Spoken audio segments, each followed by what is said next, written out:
Bonjour à tous, aujourd'hui nous allons donc réaliser une recette classique de la pâtisserie, la crème pâtissière à chaud. Donc pour ceci, nous avons besoin d'un demi-litre de lait, d'un œuf, de 3 jaunes d'œufs, de 125 g de sucre et de 60 g de farine. Et bien sûr, pour le goût, une gousse de vanille que nous allons fendre en deux et mettre dans notre lait. Donc je verse mon lait dans la casserole. Voilà. Je fends ma gousse de vanille en deux. Moi, je gratte mes gousses de vanille. Je ne les mets pas directement dans le lait parce que je récupère mes gousses que je mets dans le sucre. Voilà, donc j'ai gratté. Vous voyez, ce sont des vanilles, de gousses de vanille où il y a quand même beaucoup de vanille dedans. On a quelque chose de plutôt bien fourni en vanille. Celle-ci, c'est de la vanille de Madagascar. Ensuite, nous allons donc mettre notre lait à chauffer.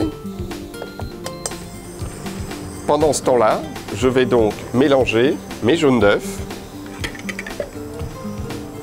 mon œuf entier,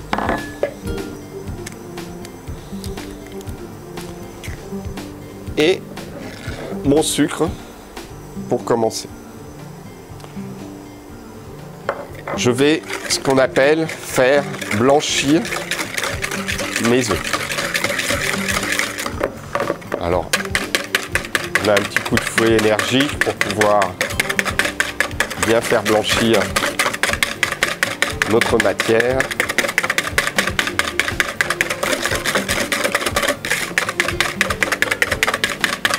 Ensuite, entre notre sucre, une fois que notre sucre et nos jaunes sont bien blanchis, nous incorporons la farine. Alors plutôt une farine type 45, d'accord, et évitez tout ce qui est farine fluide, farine sans grumeaux. Hein. Vous aurez une meilleure texture de votre crème avec une farine type 45 classique. Voilà, une fois que notre mélange est bien blanchi, qu'on a quelque chose de bien onctueux, nous attendons que notre lait soit prêt à bouillir.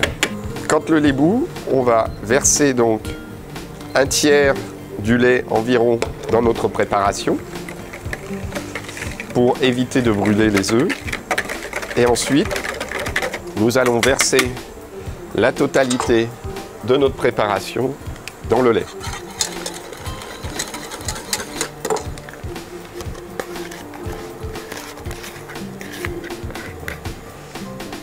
Je vais baisser légèrement le feu pour avoir une cuisson lente de notre crème pâtissière.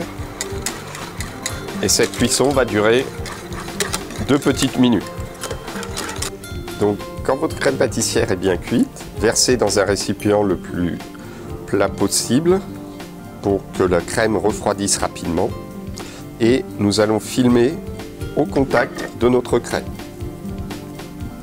Donc, quand je dis au contact, c'est vraiment on touche la crème pour éviter qu'une condensation se crée entre le papier film et la crème.